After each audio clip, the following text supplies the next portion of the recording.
is not a task we enjoy, but it is a task we must carry out if our civilization is to prosper. Gentlemen, are we ready? Call O'Driscoll. May God, in his infinite wisdom, have mercy upon your soul. Whenever you are ready.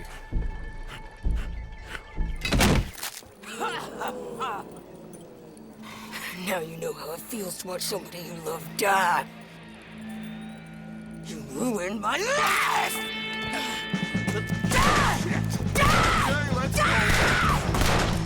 Morgan, you hear us? Take a shot on these O'Driscolls! You're not walking away from me! No more badges left to get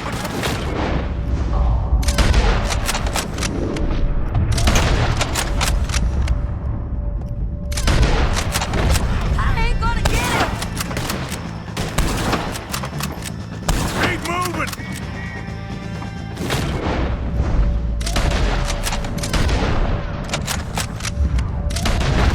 Get close to me!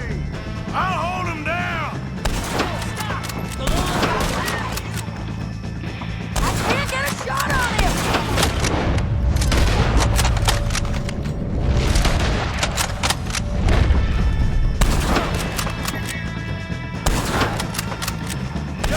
You got your vengeance! We're moving for the wagon! Well, we got him. Let's just get out of here. Go!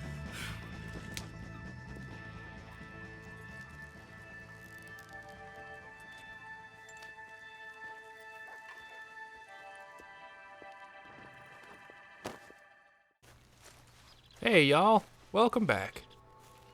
Holy crap, also, thank you. 500 subs, 50,000 views. I really can't thank you all enough. It means the world to me to see that much of just love and attention my video is getting. Thank you. So I've got a hell of a banger here to celebrate 500 subs. Let's get into it. For those of you who have played the first Red Dead Redemption, you'll know just how many memorable scenes there are to experience. Now, one of the best examples of that would be Dutch's last speech. His last words he gives to John up in Kahuna. It's just, what a scene. That one, for me, always stuck with me. And so, first things first, to understand what Red Dead 2 did for Dutch's last words, we gotta go back and see how the original one unfolded without the context of 2. Oh, and here's an odd thing. For some reason, Dutch is wounded when you finally confront him, and when you're chasing him down up in those mountains, he's not wounded until the very end. So, you know what? I'm gonna shoot him right here. You can't erase the past, John! Killing me, it won't make it go away! That's where you're wrong! There we go. Now the lore makes sense. We did it!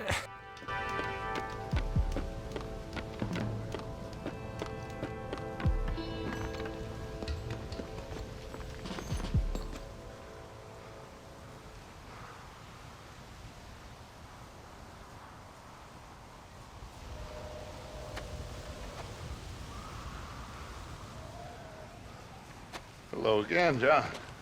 Hello, Dutch. We gotta stop meeting like this. Sure. I got a plan, John. You always got a plan, Dutch. This is a good one. I don't doubt it. We can't always fight nature, John. We can't fight change. Can't fight gravity. We can't fight nothing. My whole life, all I ever did was fight. Then give up, Dutch. But I can't give up, neither. I can't fight my own nature. That's a paradox, John. You see? Then I have to shoot you. When I'm gone, they'll just find another monster. They have to. Because they have to justify their wages. That's their business.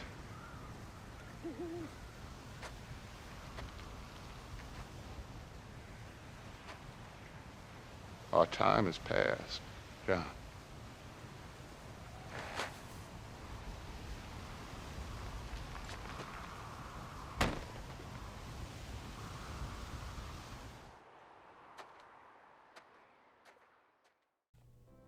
Ooh, see how much 2 played with that? But even just with 1, all right, we can go with a couple stuff. Like, we got to stop meeting like this. You know, just for 1, you already meet Dutch a couple times at gunpoint or within a killing that he's attempting, right? And then, of course, he goes into I got a plan. You know, so that's setting up how Dutch has always been, right? Even back then, they knew that he always had a plan. And I love John's line of, I don't doubt it, right? And then he goes into his real opinions, you know, his real feelings of what happened to him. You know, we can't fight change, nothing. We can't fight anything. What to me, it's like, this is a man who, like many of us, realized you can't fight certain battles, you know? You learn that over life. They are never ending, or it's the powers that be that make those rules, and you don't really have a say. Most of us don't have a say in stuff like that. Most of us, we don't get to make the rules. We're simply just told to follow. That's Dutch's paradox, you know? His plan was to fight, but he knows he can't change anything anymore, you know? He slowly realized that his way wasn't gonna happen, and it really broke him. And he can't quit either. He's stuck in this fight. Until something external changes him or forces him out of it, he won't stop fighting. He's stuck in it. That leads into my favorite Dutch line, which is, when I'm gone, they'll just find another monster. They have to, because they need to justify their wages. God, I love the way he says that line. And also, by 1914, Edgar Ross's chest full of medals makes that line all the more true. That line is also his last warning to John. He's the very next monster on that list. It's almost like he's saying, you're next, John. You probably should be fighting with me instead. After that unforgettable line, Dutch shuffles ever closer to that cliffside edge. One thing is for damn sure. He'll never be captured alive. They will not get him. And so, almost as if he's somewhere else entirely, he gives John some parting words, some parting wisdom.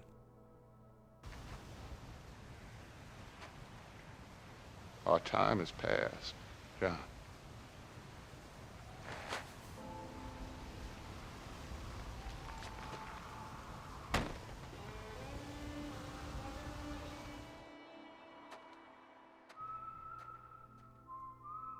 This was all already set up in 1. Dutch raised John as his very own son. So this final moment, John gets to see some real brutal honesty from Dutch, and also the most bitterest of truths, being that the Wild West is over and dead. They're over and done with. Our time has passed, John. Oh, it's so good. Dutch lets go and falls to his grim fate. Now, I can't just launch into 2's version after this. There's sort of a build-up into this same moment, almost, right? Trust me. Have some faith in me here, all right, as we set this up. First, you gotta see where this seed got planted. And it's right here, when Charles introduces eagle flies to Dutch, and the ramifications this causes are extreme. After winning a guerrilla war in Guarma, Dutch's eyes light up when eagle flies angrily spits out the word war. Without horses, we cannot hunt. Without hunting, we will starve. This is another act of war. I see that. Men have helped me before, and I have money. Put your money away, son. What do you think, Charles? You know I told your father I will not fight over some horses. But I made no such promise. Come along. Arthur, we must go with them to try to stop things from getting out of hand. I guess. Come along. See, that's what Dutch very badly wants to do the same thing to America. He wants to punish Uncle Sam, all right? He wants to spill blood. Let's not forget, from around 1900, Dutch has gone full native. He lives up in reservation areas, eventually up in Conchene, but he builds a fortress up in there in his cave, but he really surrounds himself in native culture, as well as being able to endlessly recruit young natives who justifiably don't have good things to say about Uncle Sam or the government. So before in 2, you saw he had his own, we have Dutch's gang, but But really, after the downfall of Dutch's gang, he builds a real army, his own very Como Driscoll army. And with it, Dutch from his cave gets to continue fighting a war against whoever and whatever he decides on the day. That was learned from Eagle Flies himself, this lesson. So when he first meets Eagle Flies, Dutch sees this in his head as a golden opportunity. A chance to throw all the attention off of him and his gang and onto a native topic the entire country would pay way more attention to, even the government. Blowing up a bridge and sinking an army boat full of native horses is definitely a good start to that. Well, Arthur needs to rest. I will. I like you, son. And after the horses, are we gonna wait for the army to come and wreak its revenge? I hope not. Of course we ain't. Now let's go check out that fort of theirs. Is this a good idea? This is the only idea, and it is one that will suit both of our purposes. Fighting the army ain't wise. Stop worrying. Oh, and Sadie told me about Combe. Meet us at Doyle's Tavern in Saint Denis when you can. Shall we go, son? Certainly. We'll start some light reconnaissance out at Fort Wallace, and when Comb's dealt with, you come meet us there. We'll set up a good spot for you. I don't know, Dutch. Yeah, well, I do. This is exactly the distraction that we need. Your father said that fighting was an impossible gamble. There's no winning for you in this. Father need not know anything. He'd rather live in ignorance. Come along, Your gentlemen. father would rather you did not do anything so foolish. I said I would stop this from happening. Would you talk to him? Speak with Rangeful. Yes. Would you? Sure. I'll speak with him. You head on back to camp, check on the others. Dutch's behavior, I understand. Thank you, Arthur.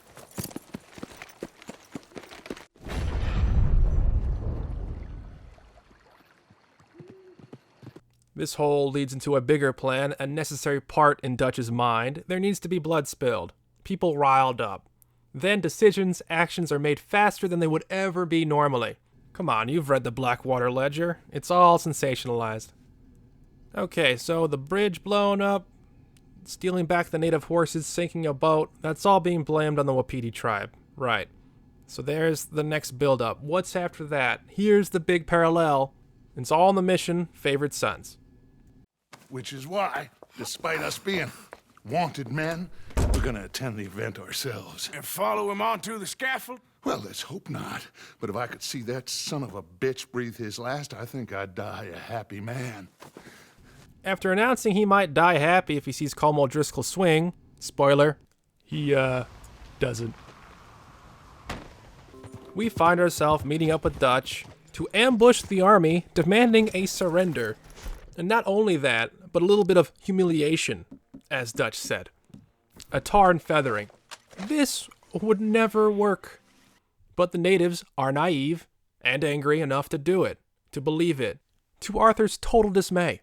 But to Dutch, he's reveling in this. This is a perfect plan. Get the army and Wapiti actually full on shooting at each other. This is the true escalation of conflict, a battle in a war, as Dutch so badly wants it to be.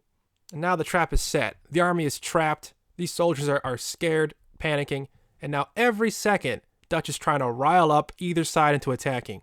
And he gets his wish.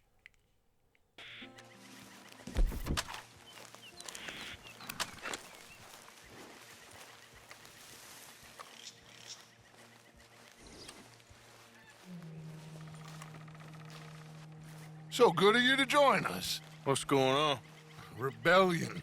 The smell of cordite and integrity. It is a beautiful thing. What are y'all doing? An eye for an eye. We didn't start this, Arthur. They did. We? This ain't our fight. It surely is. Whatever it is you're planning, it ain't a good idea. They want you to fight. Nobody will be killed. We're just gonna trap a few of them in the valley, disarm them, tar and feather them, and remind them to leave these boys alone. You have energy for pranks? Come on, Arthur. Just tweaking Uncle Sam's nose a little. I need you to help me.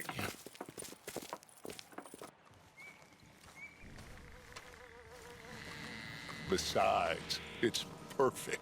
People will see these boys. They won't notice us, and they'll think we're gone.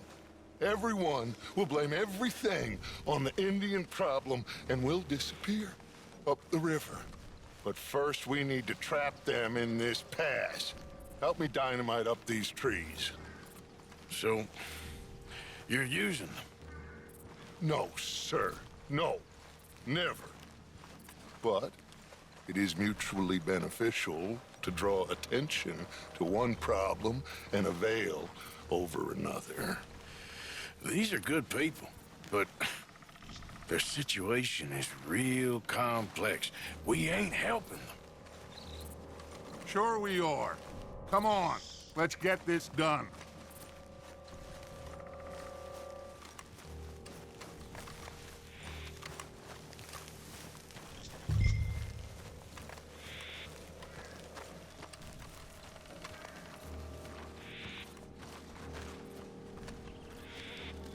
We don't have a lot of time.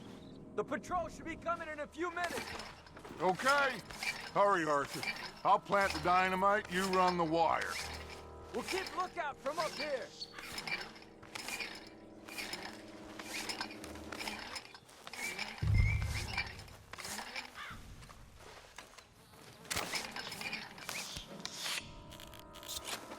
I sent for some of that dynamite you and Bill commandeered in Van Horn. Good work with that, by the way. Bill played drunk. The perfect man for the job.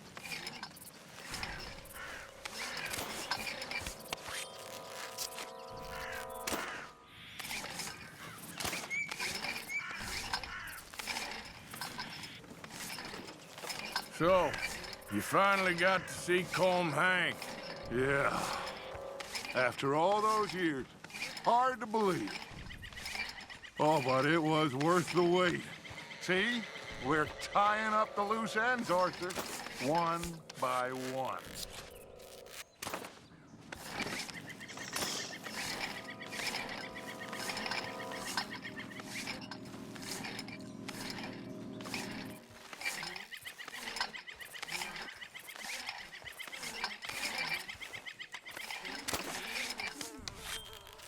I think that should do it. Come on now, quick! Get back up here. Okay, let's go, Arthur.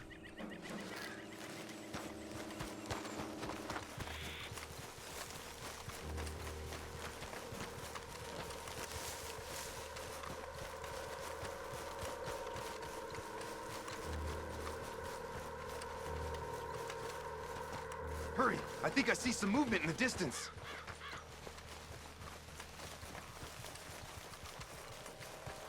Over here, Arthur.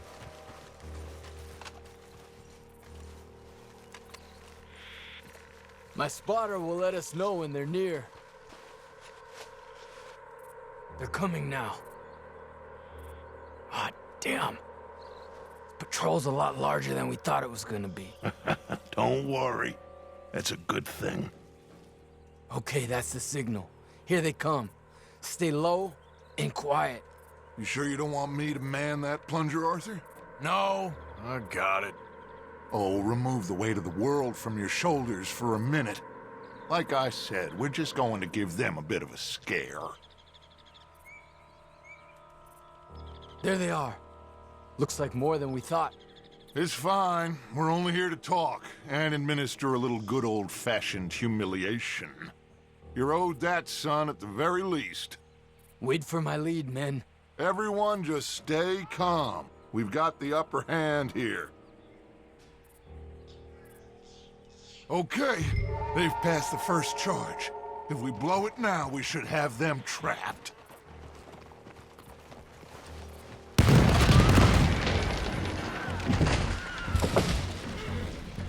Put your hands up! You're surrounded! Nobody need get hurt! Your humiliation of us has gone on quite enough. This ain't a good idea! Put down your guns! You are making a mistake, boy!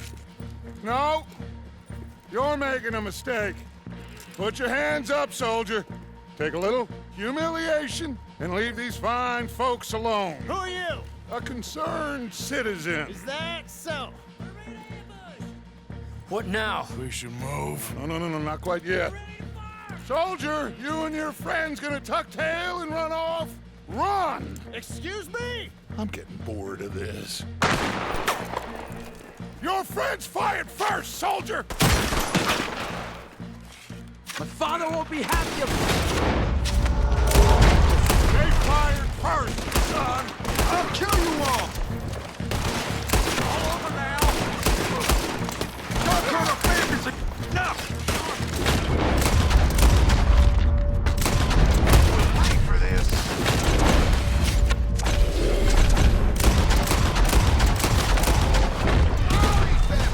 See how you like it! There's another patrol in the rear! Hold your ground! Then, boys, it's time you pay for what you've done!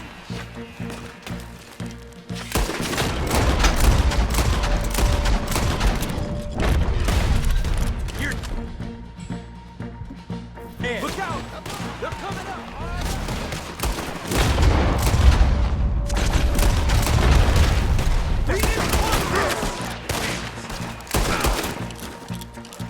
There's a lot of them.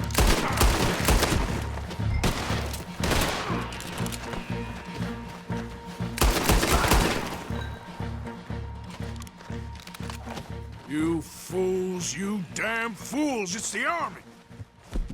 It is one regiment of pastry chefs and bullies. Watch your goddamn mouth. All of you, take what you can, and then we move out. Move now. We have to move now. Search these men quickly, then we move. This is crazy. Why aren't we getting out of here? They might have information on them that'll help our friends with their cause. We need anything my father can use to strengthen our case. I ain't sure much is gonna strengthen your case after this.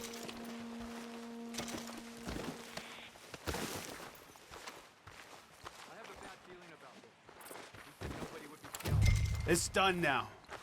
Colonel Favors finds out it was us. Then so be it. You tried talking. We should get out of here soon, though. I agree.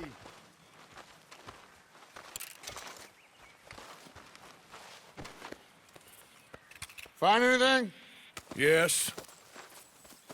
Some poor fool from New Jersey.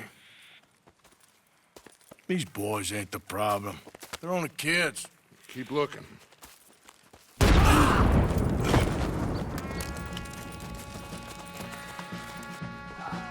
Shit! Everyone! Our heads down! We're gonna get out of it! No! My brother! Hey, Doc! You want to fight for them, you die like it.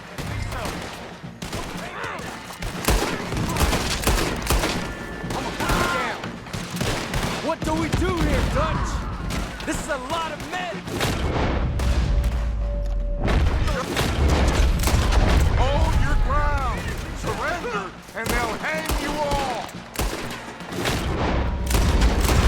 Try to flank them, Arthur! We'll shoot you some space! Yes! We need to take out that cannon! Up the hill! The cannon! Take out the spotter, Arthur! We're gonna...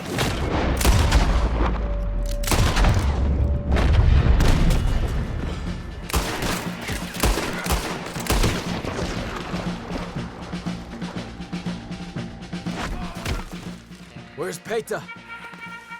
Damn. They're sending riders from the fort. We need to leave. But where's Peta? Was he killed? After murdering an entire patrol regiment, and especially after the counterattack begins, there is no chance the Wapiti tribe have of escaping the blame on this. Now there's dead natives on the ground next to the soldiers. There will be no peace talks after this one. These poor, naive fools, like Arthur said they were, have just basically dug their own graves. He's alive. Well, that went just about according to plan. I'm trying. I'm trying, Arthur, with everything I have, and I will keep trying, and you'll keep doubting me, and we'll keep failing. It ain't like that, Dutch. Look at me. Look at me! I'm worried about folk. I know. I think a real important scene occurs right after you resist the counterattack as well. Once again, Arthur tries and actually succeeds in getting through to Dutch and his ever-increasing erratic behavior. You see it. You keep doubting me, we will keep failing. You know, his problems are external. He's still pushing these problems to be outside of himself. And Arthur stands against it directly, saying that it's not that at all. He's worried about folk. I know.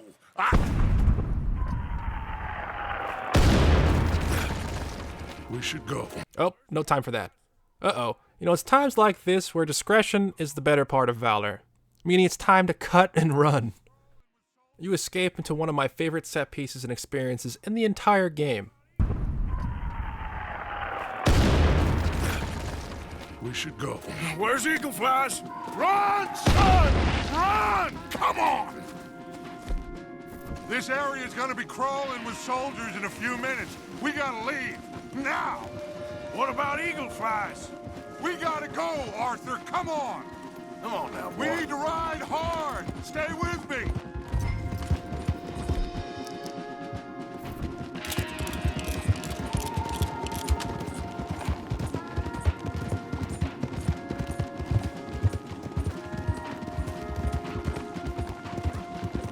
Left here, into the trees.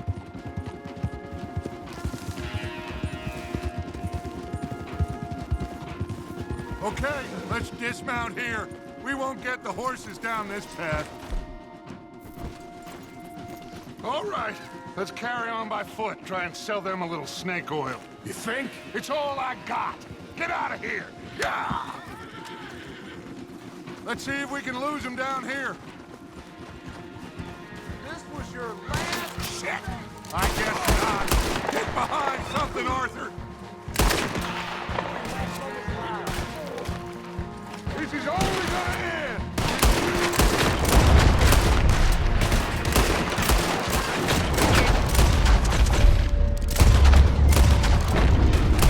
Come on! Let's see if there's a way out through here.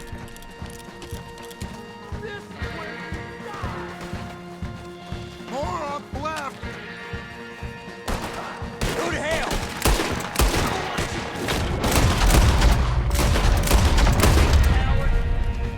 This is where it ends. Let's keep going. Follow the path. It's got to spit us out somewhere. You're done now!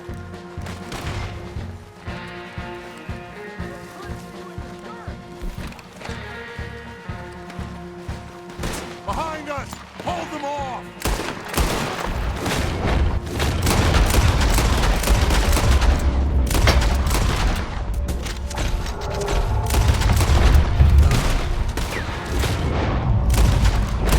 I don't know how much longer we can hold out.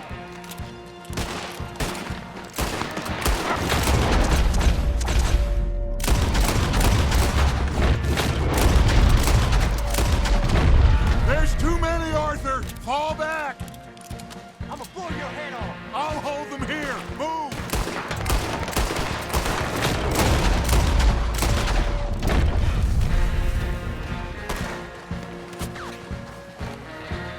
There. This is it. Things are not looking good. In fact, it's kind of desperate.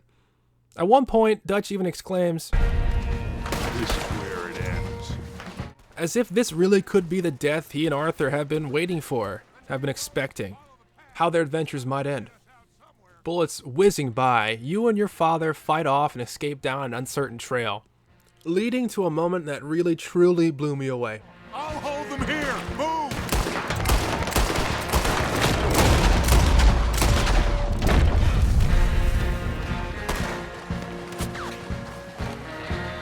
There.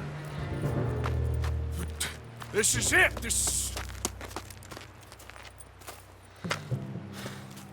Well, Arthur, Put your hands up! I said put your damn hands up! okay. Okay. Follow my lead. I got a plan. This is a good one. Hello, officers. You keep them hands up and come here. Put your hands up! Hello, Captain. Keep your hands up and come here. Come here. We can't do that. Your man... Those men they killed? They were good men. You're fighting nature, Captain. Get over here. Ask my friend here. My whole life, I tried to fight change. It's a waste. I see that now. It's waste. You can't fight nature, Captain. You can't fight change. You can't fight gravity.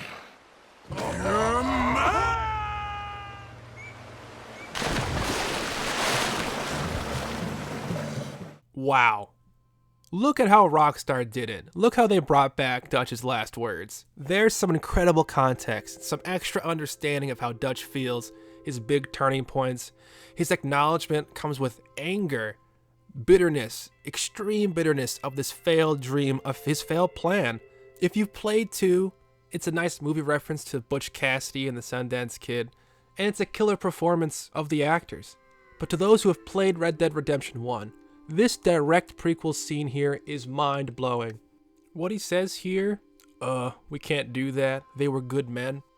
Charade or not, Dutch recognizes that this, like before, may very well be an end. So Dutch cuts any of the act. He unburdens himself and lets his real thoughts out, his frustrations. And for a moment, Dutch faces reality, which is something he has a really tough time seeing. You know, when he turns and says, "It's a waste. All my life I've tried to fight change." That wasteline, essentially Dutch is done with his dreams of a better world, of anything. It seems now he just wants to punish the real one for crushing his own dreams, his own world. He lays it all out. He's focused on war and survival at this point. His dreams are over and done with. Now it's a vengeance, fury, anger is what's left. Man unleashed. Dutch, a man demanding faith, is himself hopeless at this point. Hopeless.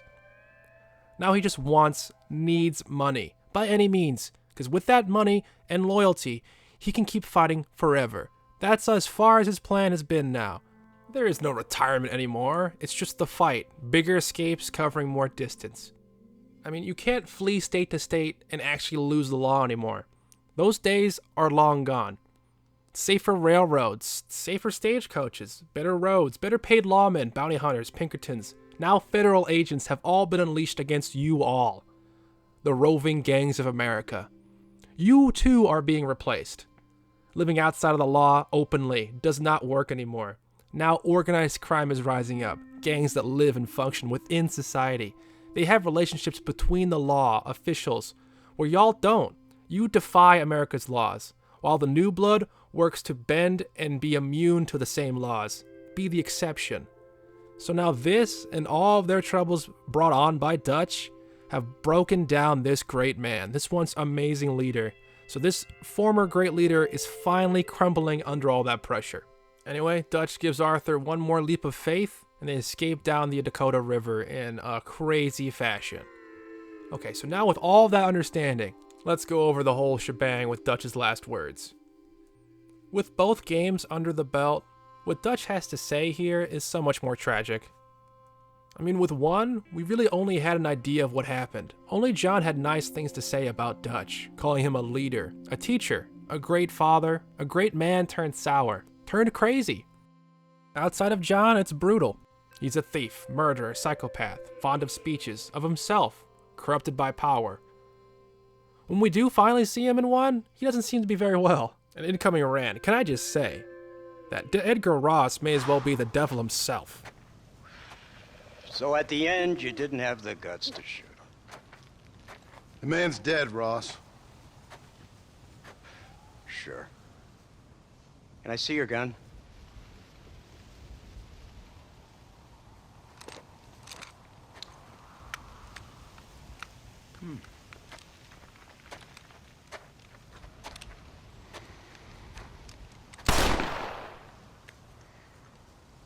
Oh, trust me. It looks better in the report that way. Where's my family? Your wife was killed in a prison riot last week. So, I'm only joking, dear boy. They were sent back to that Scrabble ranch of yours in Beecher's Hope. They're quite safe and sound. They better be. Thank you, Mr. Marston, for everything. I know this wasn't easy for you, but I have to say, you've done your country proud. Yeah, exactly. See you around, John. Try to stay out of trouble. Come on, Archer. Let's go find somebody else we can annoy. Compared to even Dutch as he is in 1, I think Edgar Ross is far worse. The way he describes Dutch, it's in every horrible way he can possibly say. But in reality, he's become another Dutch. I'd argue a worse one. He gets the job done by any means necessary, Ross. Nothing is below him. He has captured a man's family and is holding them hostage to do his own dirty work. He is as clear as day case of corruption, of what Dutch always taught against, how power corrupts. In Red Dead 2, we get a bunch of speeches from Dutch. He's a fine speaker in his own words, right? But in Red Dead Redemption 1, we get an amazing parallel, actually. And that it's Ross who makes one of the biggest speeches in 1.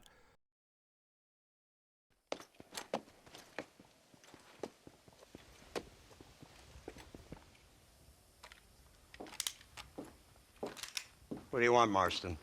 My family. I've done what you asked. No, you haven't. This is the land of opportunity, and I gave you the opportunity to save your family, and you failed. How could I possibly reward you? Marston, you're a public menace. We should have had you killed. I wish you had. But since you didn't, where's my family? Oh, spare me the noble savage fall on the sword tripe, will you, old boy? It's nauseating. You don't wish to be dead. You're an insignificant creature desperately clinging on to life like the rest of the scum in this town. Yeah, I know it's tough. You like Dutch. He's a charming fellow. He makes sense. He's like one of those nature writers from back east. Only he takes things a tiny little step too far. Rather than just loving the flowers and the animals and the harmony between man and beast, he shoots people in the head for money and disagreeing with them. He's a goddamn killer. Now, I'm not a great intellect, but the metaphysical leap from admiring the flower to shooting a man in the head because he doesn't like the flower is a leap too far. So, I know it's easy. You see, me and Archer, we're the bad guys. We enforce the rules. Now, while the rules may not be perfect, they're really not so bad. Exactly. What's the alternative? Yeah. See, I'll tell you what the alternative is. It's not complicated. It's about one man and his gun versus another man. Sure, civilization may be dull, but the alternative, Mr. Marston, is hell. And the way you enforce this civilization, this freedom for men to like or not like flowers, or whatever in God's name you were just talking about, is to kidnap a man's wife and son? Well, I know there's contradictions. I'm not going to lie to you. Yeah, as I said, I'm not a great intellect. Now, after the debacle with the army and the bank, we have to put Mr. Vanderlyn to rest ourselves. Will you help us? Do I have any choice? Now that you mention it, no. Then what was that pretty speech in aid of? I don't rightly know, but it sure felt good saying it. Shall we, Mr. Marston? Let's go. I mean, at this point, he's really become lost in the power chair, with yes men everywhere backing all of his choices, and to even John's surprise, as well as the army captains, Ross has full authority over the entire army.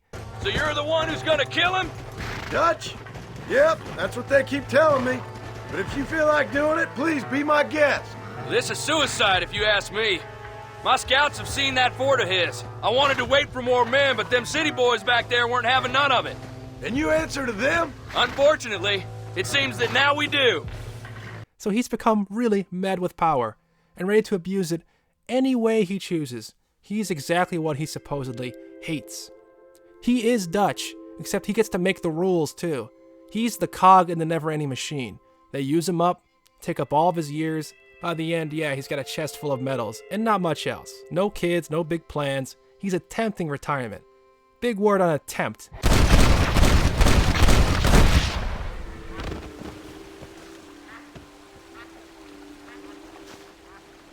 Because that's not going to happen with me around. Even by 1914, the government is still hounding him for jobs. He is a tool to be used. He was propped up, given power, but that was it. And so now his real power has become his downfall. Anyway, I just don't see Dutch in the same light. He's also a failed man, but for far different reasons. For one, he let Micah in. A yes man, a survivor only in it for himself, personal gain. Survival by any means. He twists Dutch's ideals, his morals, his goals, using it all against him. All that as Dutch is starting to crack underneath the pressure.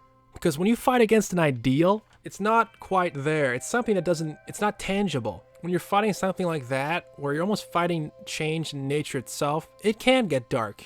You can easily lose hope. And by 1899, Dutch is losing that hope. Plans of retirement have now turned into dreams. Doesn't time fly? Don't adjust. It's over, man. Of course. Of course. I surrendered, John. You're the master now. I've been my master since you left me to die. We all make mistakes, John. I never claimed to be a saint, but equally, I never took you for an errand boy. Just trying to help my family, Dutch. By making compromises we all have to. Now let her go. It's over. You want the girl, John? You always were the romantic sort. You know, gentlemen, this man here, oh, he married a whore. Used to ride with us. We all had her. Oh, but he married her. And you know that makes him a better man than us. He's a better man. Have the girl, John. Easy, Dutch. She's a parting gift from me. Oh! God damn!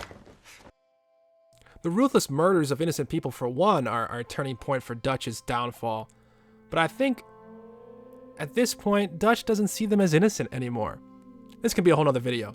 Tangent over. Let's really just tie this up and bring it all together. Okay, with both games in the pocket, what do we see in Dutch's last words? Outside of the themes and topics we already covered, I think this whole speech becomes about Arthur. You know, when he's confronted by John, Dutch once again seeing his end, but it's really happening. There's no way out. But maybe if I squint, maybe there is a river down there. And I swear I've got Arthur next to me. So we could take the plunge, and we'll escape the chaos once again. I sincerely doubt Dutch can even look at John, his second son, his wayward protege, without reminiscing about his first son, Arthur. And that's too much to bear. It brings Dutch back to reality. Sure, Micah pushed them all down a dark path, but Dutch led them through it all. He took those plunges. The gang's destruction, downfall, it's on Dutch's shoulders. Arthur's death is on Dutch's shoulders. It has surely wrecked an already heavily damaged psyche. He crumbled. Okay, so he's reminiscing about his times with Arthur and John. Sure. What's the big deal? Where's the depth? Well, ladies and fellers, I think here's the best part. Dutch, looking down John's gun, a dead man's gun, does concoct one last plan. He's hardly even there. Where is he? When? It's not 1911 anymore. It's 1899 again. You've made the horses run off, but there's no snake oil to sell. Let's see if we can lose him down here. This was your last shit. I guess not. Get behind. A real employee of the month has spotted you. This might be a real end. You send Arthur ahead. His cough might slow him down. You'll cover him. The shooting is intensifying. This is it. There's too many, Arthur! Fall back!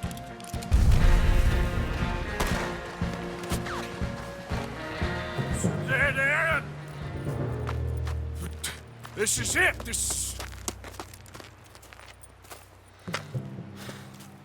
Well, Arthur... Put your hands up! I said put your damn hands up! Okay. Okay. Follow my lead. I got a plan.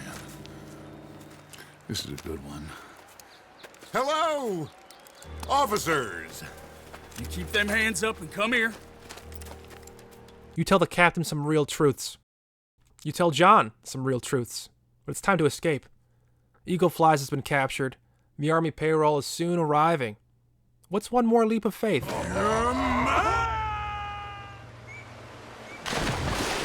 Why? You must be wondering, why am I so certain it's tied with Arthur?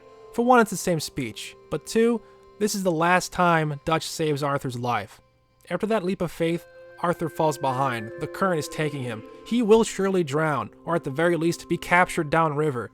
But Dutch won't let that happen. He calls out for Arthur. There is no hesitation. He will save his son, of course he will.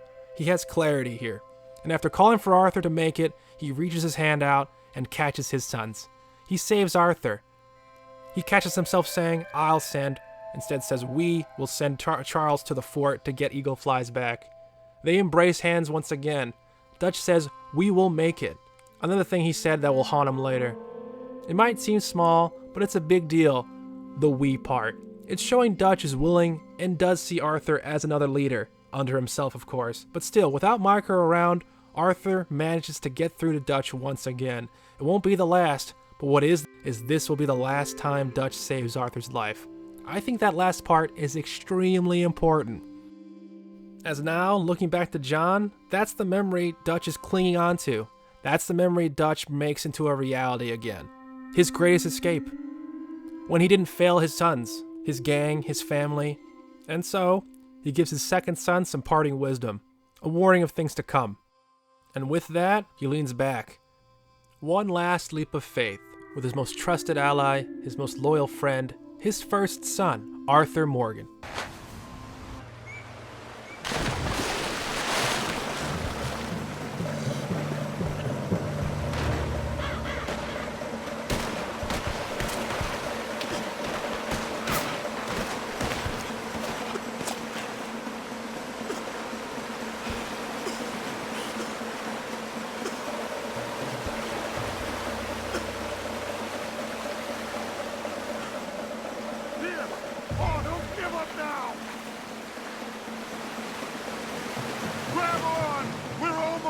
Come here, big boy! I got you!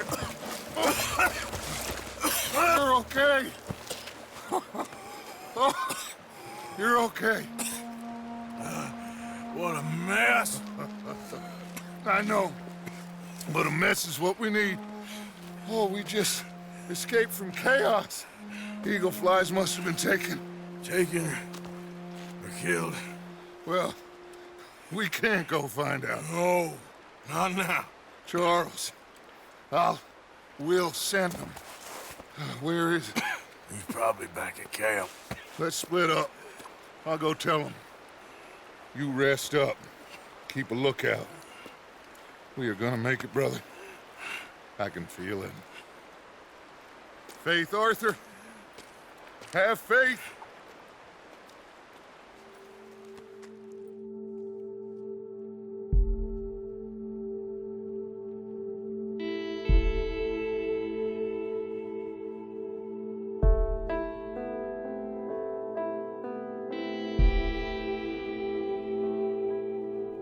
I think that's beautifully done. All of it gleaned, understood only by playing both games, not just one or the other. I think, too, it's a great story in its own right. Personally, I think Red Dead Redemption, the original, narratively blows 2 away, but combined, I've really never seen such a cohesive, fulfilling, combined narrative between 2 games. Sure, there's rewrites, missing pieces, but as a prequel, 2 answers so much. I mean, it has its own questions and issues. I've said it before, but Rockstar really does not do direct sequels. Usually each game is its own story front to back. The sequel may have a handful of references sprinkled about, but that's where it ends. Red Dead Redemption 2 is the opposite, totally. There are constant parallels, callbacks, references. For the majority of 2's entire story, Red Dead 1's events were taken into account. The world feels so alive. Like, we have years upon years of lore, world building, a real mythos. To me, I found it really compelling, which is why I felt the need to make this video. I think this one moment, Dutch's last words, in both games is truly incredible. It's special. It stays with me. After a long while, I keep thinking about it, the original especially. But even more so now, the added depth 2 gives, like, to 1's original story is brilliant. And I think it really all comes together beautifully with Dutch's last words. This was the final real bucket list I had for Red Dead Redemption, this video. I'm not saying I'm done with it, but I only want to do one when a really decent idea comes my way and I can really get into it. I don't want to force a bad video out. There's no reason to. We have so many video games to talk about. I'll cover whatever and whatever. And thank you again for 500 subscribers. I can't believe it. Alright, so thanks so much for the love. I love you back. I'll talk to y'all real soon. Hey, Jack. Hey, Paul. Need a hand with that? No, sir, I got it. Looks like you have. You know, you're real good with them tools. Thank you, Paul. You'll make this land real nice one day. Me and your mother will do our part. By the time your turn comes, hell, this could be the nicest farm in the county. Maybe, Paul.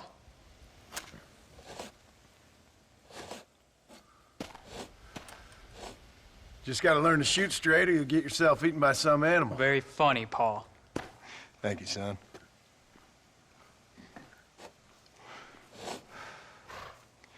Soon it'll be quail season. We should have some fun then.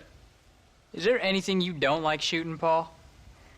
Well, I ain't met the thing yet, but as soon as I do, I'll let you know. You can even put it in one of them books you read. Maybe I'll do that. Today, John Marston stopped shooting. Now, I ain't no literary man, but I don't think that'll sell. People like shooting in them things. I think you may be right there, Paul. So, you ever hear talk about them machines that can make a man fly? Well, sure, Paul. Everybody knows about that. You know they're going to be bringing one of those machines around the country next year for a demonstration? One of them machines can turn men into angels. One of them machines can turn men into angels.